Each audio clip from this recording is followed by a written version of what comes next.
اللہ تعالیٰ شروع میں صرف وہی تھے اور کچھ بھی نہیں تھا۔ اور مسلم میں ایک حدیث ہے جو یہی بیان کرتی ہے کہ اللہ تعالیٰ موجود تھے اور ان کے سوا کچھ بھی نہیں تھا۔ پس اللہ نے چاہا کہ کوئی مخلوق ہو جو اسے پہچانے تو اس نے مخلوق کو پیدا کیا۔ سب سے پہلی چیز جو اللہ نے پیدا کی وہ قلم تھی۔ یہ بھی مسلم کی حدیث میں آتا ہے کہ سب سے پہلی تخلیق قلم تھی۔ پھر اللہ تعالیٰ نے لوح کو پیدا کیا۔ اب لوح کیا ہے؟ لوح ایک بڑا پتھر اس سے مشابہ کوئی چیز ہے۔ اللہ نے قلم کو حکم دیا کہ وہ لکھے، اور قلم کو ہر وہ چیز لکھنے کا حکم دیا جو وجود میں آنے والی تھی۔ ہر چیز جو اللہ کی مشیت ارادہ میں تھی، جو کچھ ہونے والا تھا، سب کچھ اس لوح پر لکھ دیا گیا۔ پھر اللہ نے فرشتوں کو پیدا کیا، یہ ہم جانتے ہیں، تو یہ بھی اللہ کی ابتدائی تخلیقات میں شامل تھا۔ پھر اللہ نے زمین کو پیدا کیا۔ قرآن میں زمین کی تخلیق کے بارے میں تفصیلات موجود ہیں کہ اللہ نے کس طرح اور کیسے زمین کو پیدا کیا۔ اور مسلم میں ایک حدیث ہے جس میں کہا گیا ہے کہ اللہ نے مختلف دنوں میں مختلف چیزیں پیدا کیں۔ قرآن میں کئی مقامات پر ذکر ہے کہ اللہ نے سب کچھ 6 دنوں میں تخلیق کیا۔ اور قرآن میں یہ بھی آیا ہے کہ اللہ کا ایک دن تمہارے 1000 سال کے برابر ہے۔ اس کا مطلب یہ ہوگا کہ اللہ کے 6 دن انسان کے حساب سے 6000 سال کے برابر ہوئے۔ اس آیت کے مطابق زمین کو مکمل طور پر وجود میں آنے میں 6000 سال لگے۔ پھر جب اللہ نے فرشتوں کو پیدا کیا اور زمین بنانے کا ارادہ فرمایا تو سورہ الانبیاء سورہ نمبر 21 میں ایک آیت ہے جس میں بیان کیا گیا ہے کہ سب کچھ ایک ساتھ تھا، پھر اللہ نے اسے پھیلایا۔ الذين كفروا أن السماوات والأرض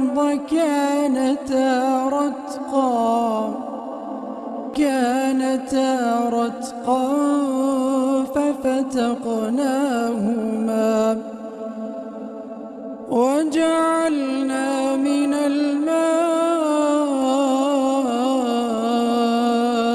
كل شيء حي أفلا يؤمنون۔ اللہ نے آدم علیہ السلام سے پہلے جنات کی تخلیق کی۔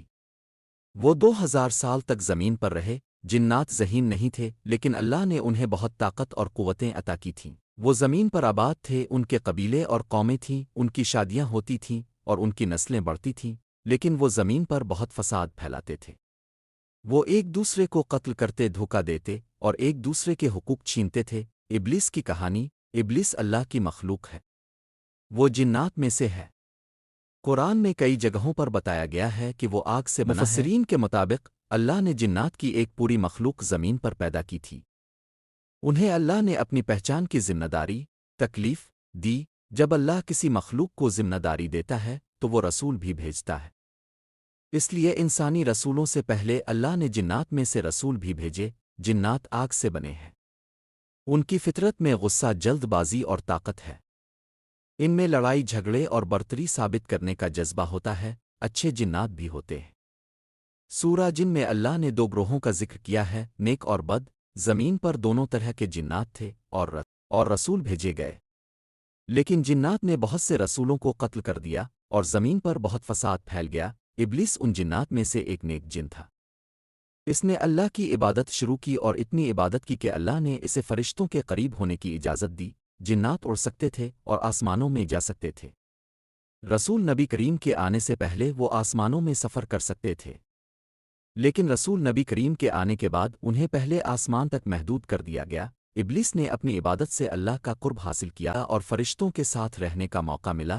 اللہ نے فرشتوں کو زمین پر بھیجنے کا فیصلہ کیا تاکہ وہ ان فسادی جنات کو ختم کر دیں۔ ابلیس نے فرشتوں کے ساتھ جانے اور ان جنات کو قتل کرنے کی اجازت مانگی اور اللہ نے اسے اجازت دے دی۔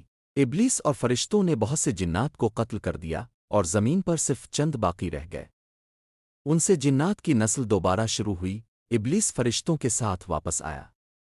اللہ نے واضح کیا کہ وہ فرشتوں میں سے نہیں تھا بلکہ جنات میں سے تھا، کیونکہ فرشتے اللہ کی نافرمانی نہیں کر سکتے لیکن جنات کر سکتے ہیں۔ جنات کی عمریں انسانوں سے بہت لمبی ہوتی ہے، وہ شاید ہزاروں سال تک زندہ رہتے ہیں۔ وَأَنَّا مِنَّا الْمُسْلِمُونَ وَمِنَّا الْقَاسِطُونَ فَمَنْ أَسْلَمَ فَأُولَئِكَ تَحَرَّوْا رَشَدًا۔ اور یہ کہ ہم